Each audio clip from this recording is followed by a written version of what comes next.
Back in 2007 my brother invented a game called Nords Crosses and Triangles. At first it was basically just a cross between Nords and Crosses and Mr. Do. At first the game was very basic, each player had a cross and a circle. The aim of the game was to kill the other person's circle with your cross. Circles could only go through blue and crosses could go through blue or white, and if they went through white they left blue behind them.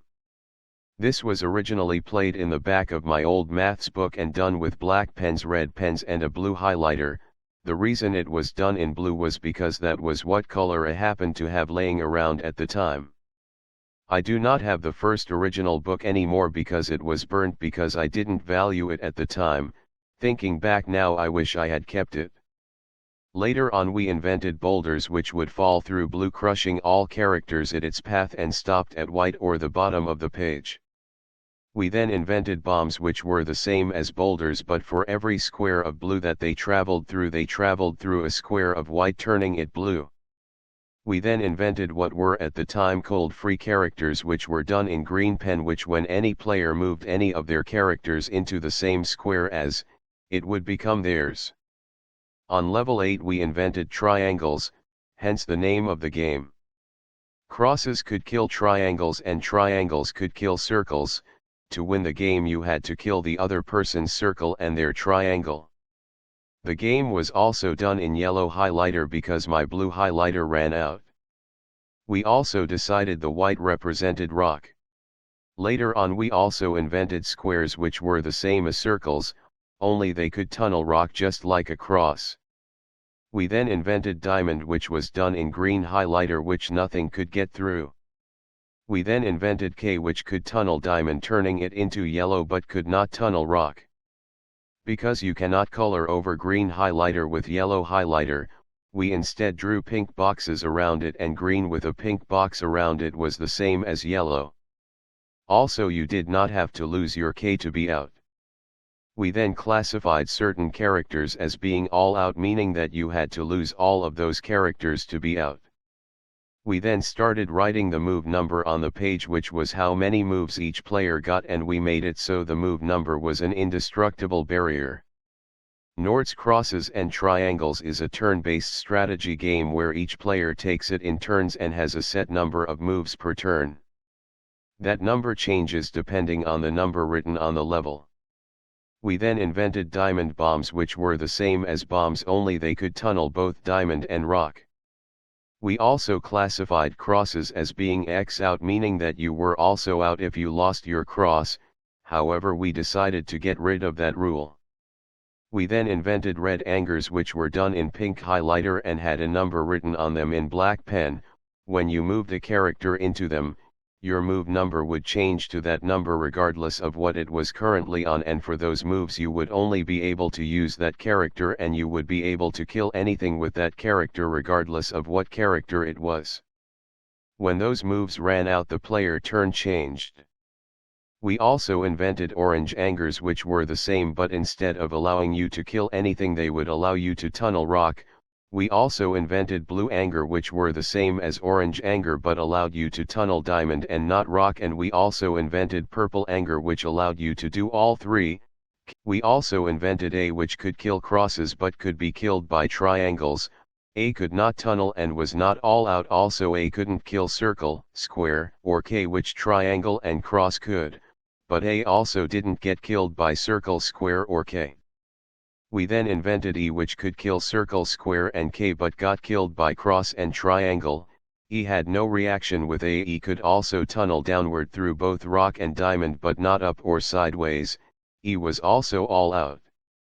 We also invented S which could stun any character except from E which could kill it.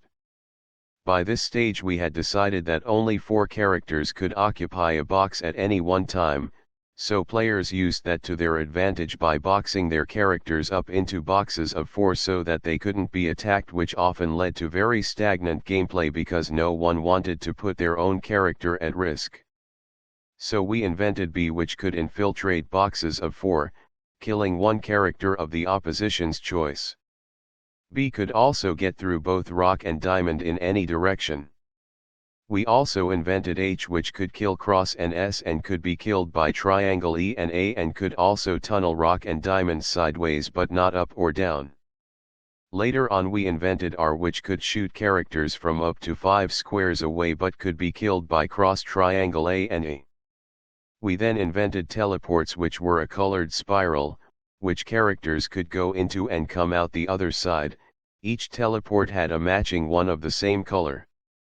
We then invented a points system where you got a point for every character you killed, and there were also points on the level which were orange stars that you could collect. These points were constant between levels. You could use these points to buy characters and angers to place on the level. We had to put bans on some levels. Also, whoever had the most points got one extra move per turn. There were also question marks, which when you went into you rolled a dice and had something positive or negative happen. We then updated what the outcomes were. We then decided to get rid of question marks and points altogether. We then invented double diamond boxing, which divided each square up into 4 smaller squares that could hold one character each, and all characters left a trail of diamond behind them when they went through it. We also invented barriers which went in between 2 squares and could not be passed through. We then moved on to a new book because the old one ran out. Luckily we kept the new book. We put a key on the back because everything was so complicated by then. We also did a 3-player level, although this never really took off. By this point there was so much going on in the game that the pages got really messy, because to move a character you had to scribble it out and redraw it, and boulders and bombs had to be scribbled out when moved. The page often got so messy that we had to cut out pieces of squared paper and glue them on top of the page. In 2008 we tried doing noughts, crosses and triangles on a spreadsheet using Excel 2003 running on Windows XP by filling the cells in the right color and typing and backspacing letters in the cells. We had to substitute triangle for D and square for C because they could not be typed. This was not very good because it was hard to make things like boulders and bombs and barriers because neither of us were any good on the computer back then. Also, the cells were rectangular rather than square, and I didn't know how to change that back then, and I also didn't know how to make the characters stack properly. So we stayed off spreadsheets and went back to the book. Later on we invented M, which exploded a 3x3 grid centered around itself, destroying everything including stuff that was previously indestructible like barriers, move number, double boxing, angers and teleports. When a teleport was exploded, both sides were exploded. We made a rule that when an M was detonated we would glue a 3x3 square of squared paper on top of it and color it in yellow highlighter. M could be killed by cross triangle A and E. M took one move to detonate and was destroyed itself, making it single use. On the 22nd of September 2010 we started playing noughts, crosses and triangles on the computer again. However, this time instead of using Excel we used Paint. In Word 2010 on Windows XP I inserted a table, then took a screenshot of it using another instance of Word 2010, then copied and pasted that into XP Paint and enlarged it. The resulting grid ended up with the squares being wider than they were tall, and it had gray bits all over it due to the anti-aliasing that Word did to the picture and the fact that I then upscaled it with XP Paint, which did not use anti-aliasing. We also ended up calling the game OXD instead of noughts, crosses and triangles. At first we still did substitute triangle for D because there was no triangle tool in Windows XP Paint, but square remained square because there was a square tool in Windows XP Paint. However, later on the 18th of November 2010 we started using the polygon tool to draw triangles. At first the alphabetical characters were done in lowercase, but later on the 5th of November 2010 we started doing them in capital. Overall, doing it on Paint was much easier than doing it on a spreadsheet because we could move and drag things around, and it was easier to draw things like bombs and boulders, and I was also more computer literate in 2010 than I was in 2008. Doing it on paint proved to be much better than doing it in the book for a number of reasons. You could turn diamond into yellow without having to draw a pink box around it. When you moved things around you didn't have to scribble the old ones out and redraw them every time. Clicking fill with color was also quicker than coloring in with highlighter. It saved on pens running out, and also you could keep a copy of the blank levels. You could also copy and paste common items rather than having to redraw them over and over again. In 2010 I also played the original Plants vs. Zombies, so the following development of OXD ended up being heavily influenced by it. We then invented F, which could charm the opposition's characters to become their own by going into the same box as them. This was influenced by the hypnoshroom in Plants vs. Zombies.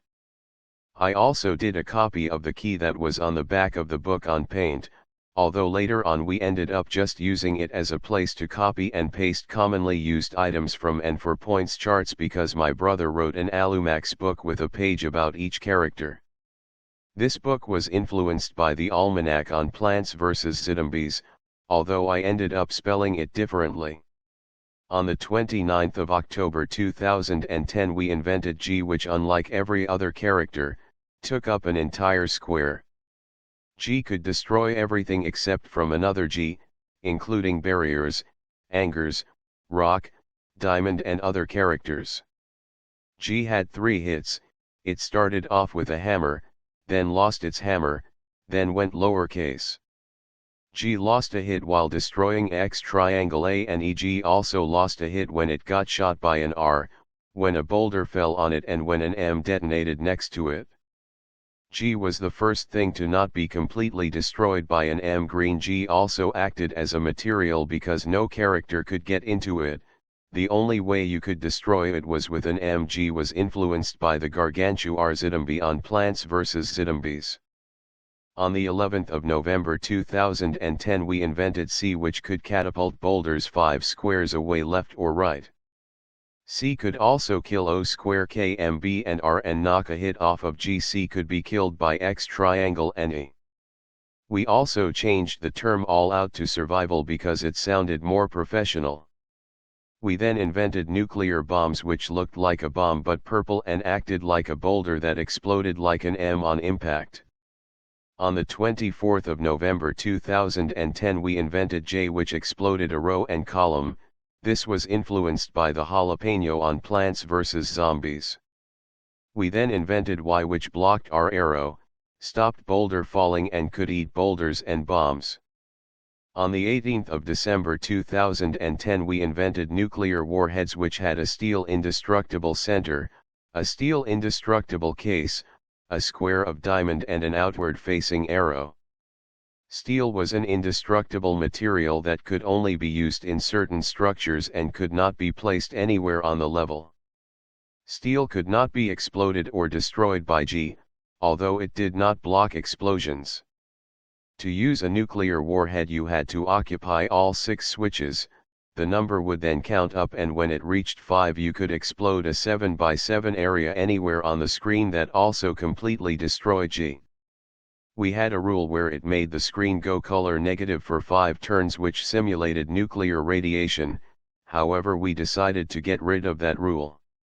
On the 5th of January 2011 we invented concrete, which was done in gray. Concrete could not be tunneled or exploded but could be destroyed by G. Concrete also blocked explosions and C couldn't catapult over it. A free G in concrete is actually indestructible because the free G stops G from getting in to destroy the concrete, and the concrete blocks explosions from destroying the G. We then invented Z, which was a single-use stun bomb that stunned all characters for 1 turn. We then invented W, which could heal G and cure stun from 5 squares away and was resistant to stun. We then invented N, which was like C but catapulted nuclear bombs instead of boulders, and it couldn't kill things like C could. On the 14th of January 2011 we invented V, which could move diagonally, but only to kill, and could not kill without moving diagonally. We then invented T, which when in line with another T could detonate a line between them but not including the T itself. On the 1st of April 2011 we invented sniper towers, which were similar to a nuclear warhead, but only took out one character and only required one character to operate and could be used every second turn. We then made it so they had to have an R in them. We then got rid of them completely. We then invented D, which left a trail of diamond behind them and could tunnel both diamond and rock. We then invented Q, which spawned 4 lowercase q, which were completely useless. We also invented question marks, which started off completely useless, but could be turned into anything. This was an irreversible change. On the 5th of April 2011 we invented P, which could kill anything but got killed itself. This was influenced by the squash on Plants vs. Zombies. On the 9th of April 2011 we invented U, which could stealth through rock, diamond, concrete, and steel without leaving a yellow trail. It could also climb barriers. It took one move to climb barriers and to enter stealth mode, and when it went into yellow it came out of stealth mode. When it came out of stealth mode it could kill. On the 10th of April 2011 we invented Gigaport, which was like teleport but took up 4 squares and was indestructible and could teleport explosions and G. On the 14th of April 2011 we invented Giga G, which was like G but took up 4 squares and had 5 hits instead of 3. Giga G could also fight regular G but not Giga G. We also invented concrete bombs, which were like diamond bombs but they could also tunnel concrete as well as diamond and rock. On the 25th of April 2011 we invented L, which could use the remainder of the moves to travel along a plane of yellow. It could also tunnel rock. On the 28th of April 2011 we did a multi-page level with gigaports linking them. We made the Sonic level Green Hill and Marbles done. We also started a points system again, only this time if you won you got a point for each survival character you had left, which was then times by a set multiplier that was specific to the level. We then invented Mud, which any character could get into, but not get rid of. When a character went into mud it got stuck and couldn't escape, including G. Mud could be exploded, and when one square of it was exploded, all squares touching it would go. We also invented Pi, which was a movable block of concrete. It couldn't kill anything or tunnel rock or diamond. It could move into another block of concrete, thus being able to move concrete around. G could destroy it. We then invented Percentage, which would allow all characters in the same square to move 2 squares with one move. However, we decided to get rid of Percentage. We then invented I, which could tunnel mud and left a trail of mud behind it. We also invented Big W, which was a G/W hybrid. Big W had the same killing capabilities as G and started with 0 extra lives and could have a maximum of 4. Big W could drain life from any G and give life to your G and could be healed by small W. Big W could not get through rock or diamond or into a box with own characters. We also invented J-Bomb, which was orange and was just like a nuclear bomb but exploded like J. We also invented Time Bomb, which was like a boulder but when set off it would count down 1 per turn then detonate a 7x7 area. We also invented $, which could cast on an opposition's character, which would stun a 5x5 area. We then invented Terror G, which was like Giga G but took up 16 squares and had 10 hits. We also invented Switches, which were indestructible and when activated would open or close an indestructible gate. We also invented Purple Question Mark, which was like Question Mark but could be transformed infinite times. Black ones were blue and red ones were purple because they could turn into any character and there needed to be a way to distinguish them. We also invented at, which could swap places with any character. On the 8th of December 2011 I made the Alumax on PowerPoint 2003 on Windows XP. I put hyperlink buttons for each character and for exit and index. This was the first interactive OXD thing that there was. In 2012 me and my brother played Connect 4 on paper where he had an X and I had an O, and every time someone won a game we colored it in yellow. In 2013 we did the same but on Windows XP Paint on Windows 7.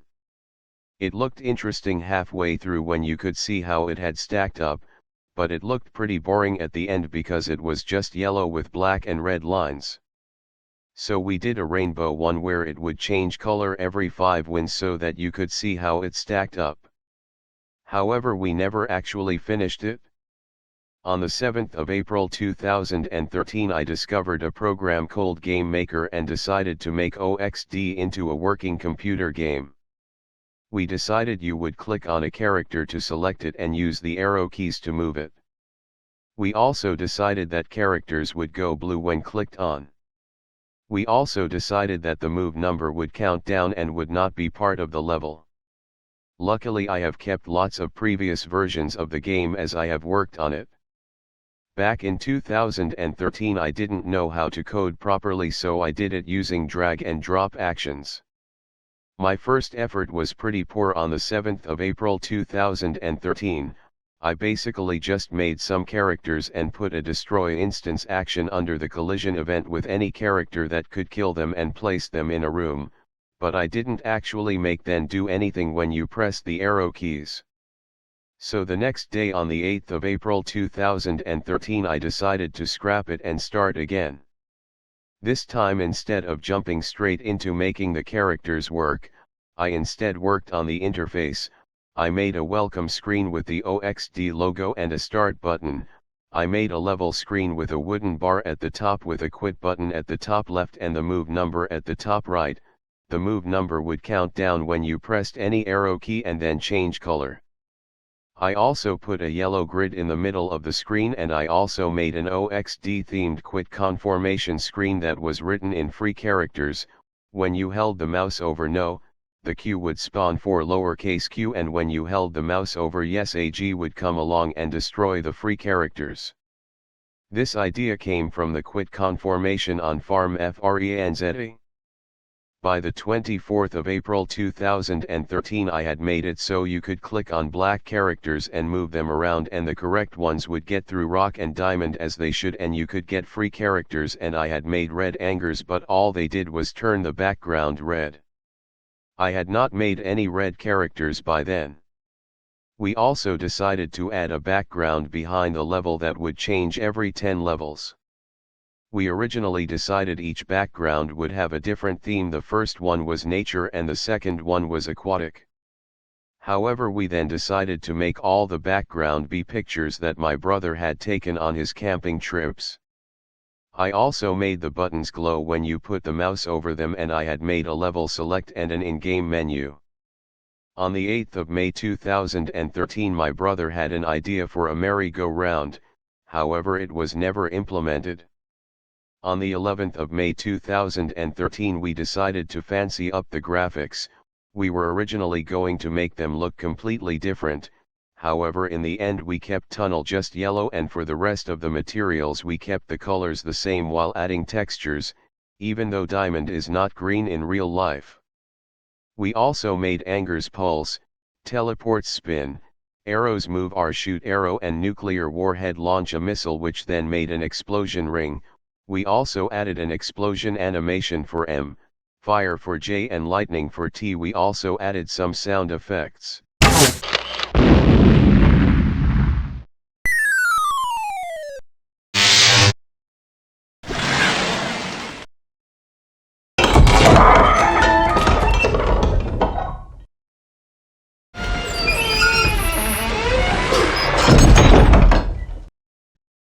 We also considered decorating the characters, however we decided to keep them as just plain letters because they are so small.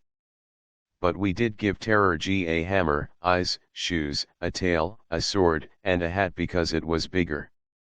On the 18th of April 2013 my brother wrote a list of what should officially be introduced on each level. We decided to make the order slightly different to when they were actually invented. For instance, we had A come out on level 1 because the game seemed unbalanced without anything that can kill X. On the 2nd of July 2013 my brother started drafting the official levels on Paint, which I would then make in Game Maker. We decided that levels 0 to 19 were going to be numbers and level 20 to 70 were going to be anything. We also started having speech bubbles come up at the beginning of each level explaining a bit about what had just been introduced. In 2015 we decided to call the game OXTriangle instead of OXD. I also implemented the Alumax into the game. By 2016 the code had got pretty bad because I was doing it all in drag and drop actions rather than code. With drag and drop actions there was no way to reuse code, so you had to copy and paste the same code over and over again. In fact you couldn't even use OR statements, so I had to do them as separate if statements and copy and paste all the code. Drag and drop actions were also less flexible, harder to read because you had to hold the mouse over each of them to get all the information, way more clunky and made the game take up more space and take longer to load. For each character I had the exact same code copy and pasted for the collision event with all 12 of the same player's characters, and then had that copy and pasted across all 12 characters, making for 144 duplicates of the exact same code. And then I had the exact same code copy and pasted in the collision event with the opponent's characters that character didn't interact with but in an if statement. For the arrow key presses I had the same over 300 blocks of code copy and pasted between each arrow key for each character with a few changes, making for 48 copies of the same over 300 blocks of code. I also had spaces and duplicates in many of the resource names, making them unreferable to encode. I also had a sprite for each character. By this point the file size had reached 26 MB and took over a minute to compile and almost another minute to load even on a powerful computer. Because I had so many blocks of code and I had each background image embedded into the game as a PNG twice, once as a sprite and again as a background, and each of the messages as separate images and each of the Alumax pages as a separate image. By this point I was about ready to give up on the development of the game, since every time I changed something I would have to change it in over 100 places and there were so many bugs that we could rarely ever play a level without a bug ruining the game. Although I did invent B by having it just be AK behaved like AB, luckily in 2016 I learned to program properly. I now have each of the arrow keys calling a character move script with different arguments. I had it set an X jump and Y jump variable depending on which arrow key had been pressed, and then passed those variables into movement and collision detection. I also put 5 single-line comments at the top of each script, the first one with the name of the script, the second with my name, the third with when that script was created, a fourth with when that script was modified, and a fifth with a brief description of what that script does. I also have a multi-line comment explaining what each argument does. I also have a comment above each block of code explaining what it does, and a comment after some of the more complicated lines of code explaining what they do. I also now have the characters draw themselves out as text apart from triangle and square, and I do this using one script which is called under the draw event of each character. Pi and G had their own scripts because they were so different. With the background I started storing them outside the game and having the game referring to them. I also made a separate executable for the Alumax which was launched from within the game, and I made that draw the pages using text rather than having each page as a separate image. I also started using a script to create the bases. The game is now less than 5 MB. In 2016 I also added a clock to the bottom left of the level that showed the current date and time, and I made a settings screen that allowed you to customize the format. In 2016 we also decided to rename free characters to neutral characters and boxes to tiles because it sounded more professional. On the 8th of August 2016 we decided to get rid of the rule about survival characters and make it so you were out when you lost all of your O. This gave O a special purpose and stopped the game from dragging on too long and stopped it getting into the situations where no one could win, as well as making the rules simpler to remember and understand. I also added some optional royalty-free music to the game.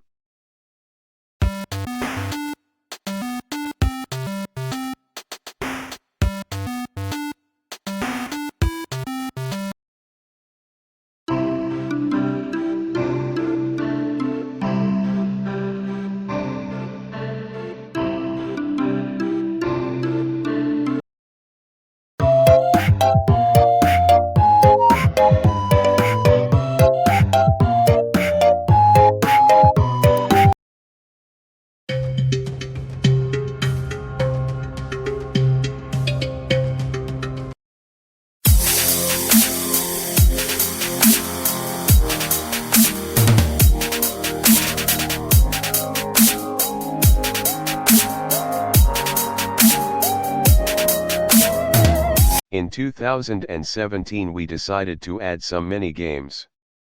Level 16 was an OXTriangle themed game of Connect 4 where player 1 had red boulders and player 2 had black boulders.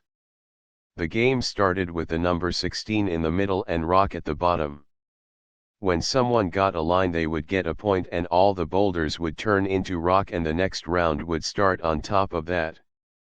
The first person to get to 5 points won the level.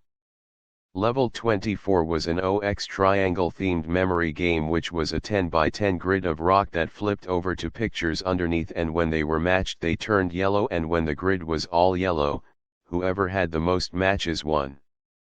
I also implemented an option to change the language. In 2017 my brother wrote personalities for some of the characters. On the 18th of March 2019 I added a dark mode option to the Alumax which made it have white text on a black background instead of black text on a white background, because this option has recently become popular on the internet. Although black text on a white background is still the default. And that is the history of OXTriangle. Goodbye.